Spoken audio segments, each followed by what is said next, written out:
If you drive along Route 95 in the south, especially around Georgia and the Carolinas, you'll see billboards that are supposed to bring people to the Lord. And we had one of these on the Pennsylvania Turnpike at the Morgantown exit years ago. And it said, "When you die, you will meet God." I know some of you have been on that road on 95 recently. Have you seen all of those billboards that are up? I have a problem with them. Because all they say is things that are like, when you die, you will meet God. It doesn't say anything about God's love. It doesn't say anything about how God impacts us in a daily life today. Our scriptures today, too. The passage from Ezekiel, one of my favorite Old Testament passages, and the gospel lesson truly tell us some things. Because God says, believe in me and live. Live a better life. Live a life of spirit and truth. You know, in that valley of dry bones, Ezekiel is shown this vision, these bones. He's asked that question. And he sees the mighty power of God giving life. In our gospel passage, Jesus travels to Bethany to encounter Lazarus who has died. I will be breaking up this gospel lesson throughout the sermon. Now, a man named Lazarus was sick. He was from Bethany, the village of Mary and her sister Martha. This Mary, whose brother Lazarus now lay sick, was the same one who poured perfume on the Lord and wiped his feet with her hair.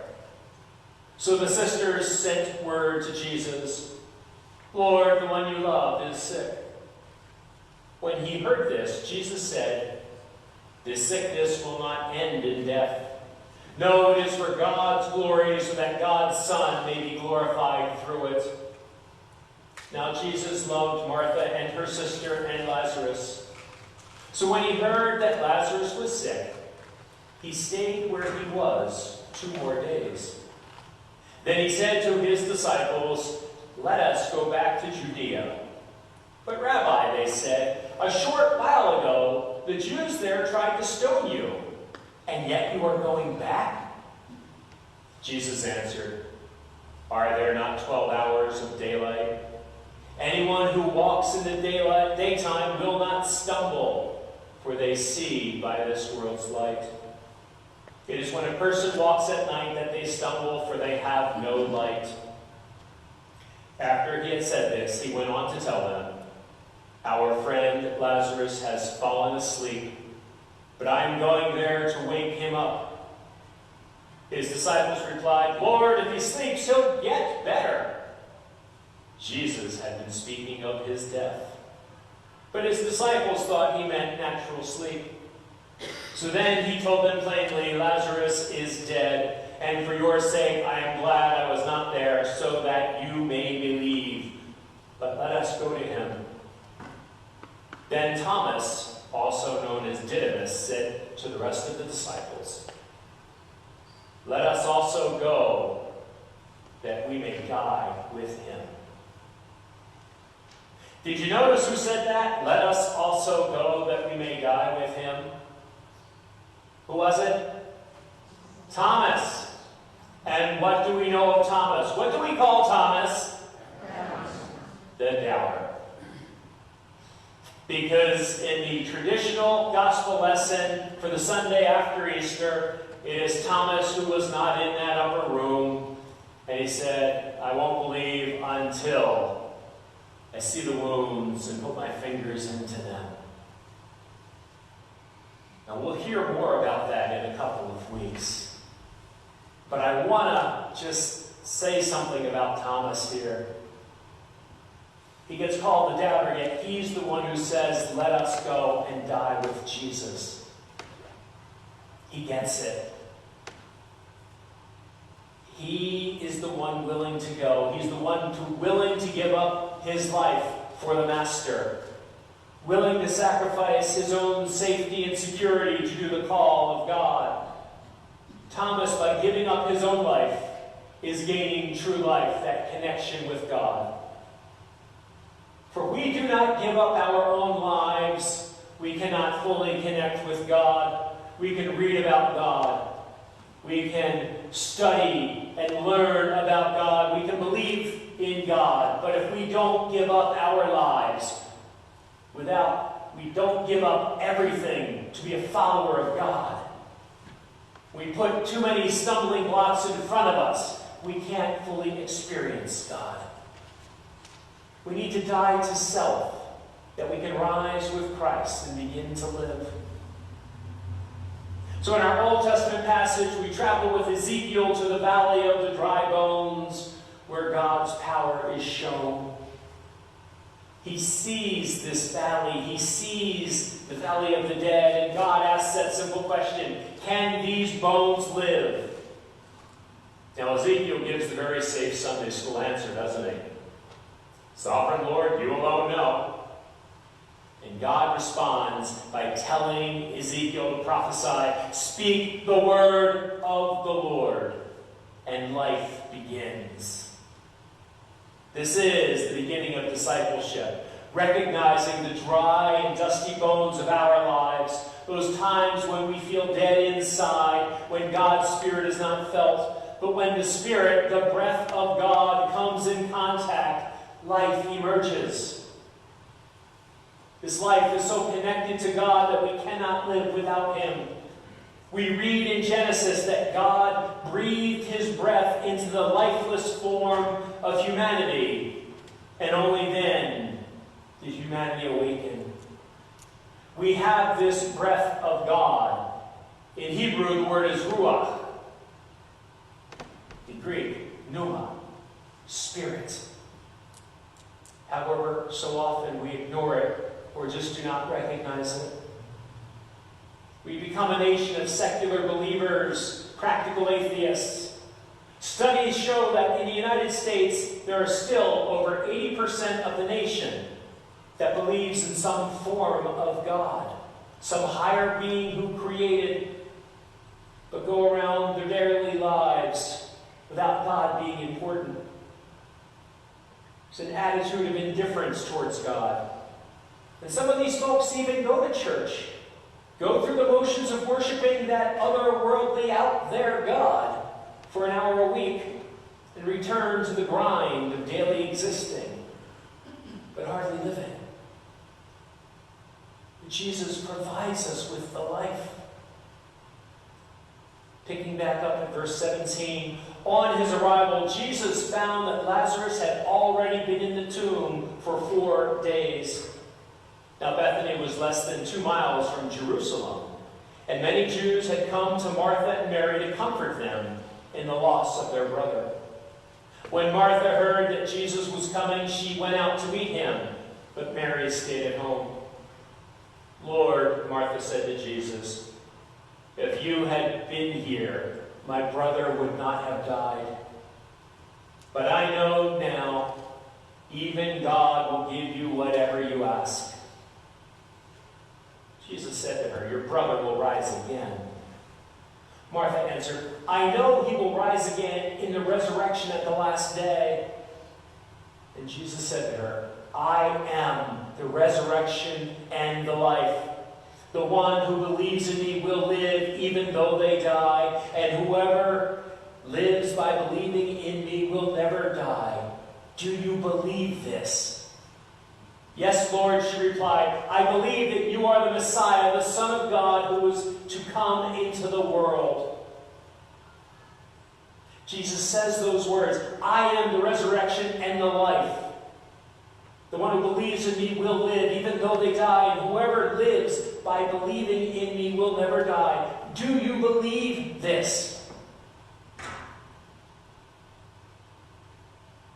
Even when she already admits that Jesus can do incredible things, he asks Martha this question. He asks us this question. Do you believe this? Do we truly believe that Jesus Christ is the resurrection and the life? that through Jesus we'll not only live after death, but we can live today. It is the essence of the gospel message, and it is so much more important than that final moment, that moment of our final breath. After you die, you will meet God. You meet God today while living. How many times can you recall God's hand in your life? How many times has the Lord walked alongside with you or guided you through a storm? How about the good times in your life? I love that in the Gospel of John, the very first miracle Jesus does is at the wedding in Cana, turning water into wine. It's a time of celebration, and Jesus joins in and raises the party. The other Gospels, it's always healing the sick or exorcising a demon. But John shows us that Jesus, in the middle of a celebration, joins us. He's with us through all parts of our lives. How often has God impacted you through your life?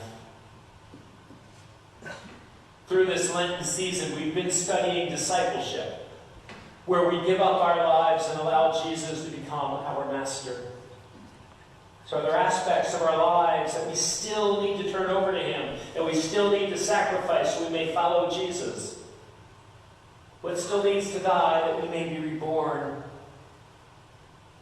When we examine our lives, or better yet, when we ask God to help us examine our lives, He'll show us areas that we still put between us and God. He will respond and offer us life. Verse 34, "Where have you laid him?" he asked. "Come and see, Lord," they replied. Jesus wept. Then the Jews said, "See how he loved him." But some of them said, "Could not he who opened the eyes of the blind man have kept this man from dying?" And Jesus, once more deeply moved, came to the tomb. It was a cave with a stone laid across the entrance. "Take away the stone," he said. "But Lord," said Martha, the sister of the dead man, "by this time there is a bad odor, for he has been there 4 days." Then Jesus said, "Did I not tell you that if you believe, you will see the glory of God?" So they took away the stone. Then Jesus looked up and said, "Father, I thank you that you have heard me. I knew that you always hear me, but I said this for the benefit of the people standing here, that they may believe that you sent me." When he had said this, Jesus called in a loud voice, "Lazarus, come out." The dead man came out, his hands and feet wrapped with strips of linen and a cloth around his face. Jesus said to them, "Take off the grave clothes and let him go." Therefore many of the Jews who had come to visit Mary and had seen what Jesus did believed in him. In verse 44, Jesus says, "Take off the grave clothes."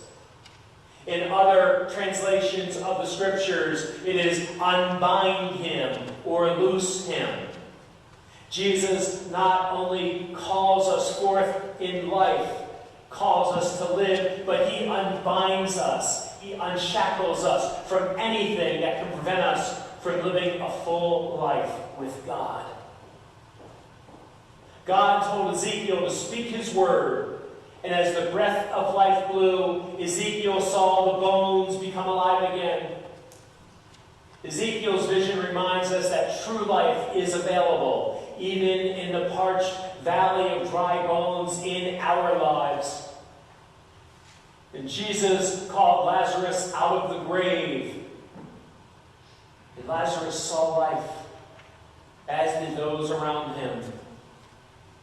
This event in the ministry of Jesus reminds us that true life, abundant life, unshackled life is possible through the Lord when we believe.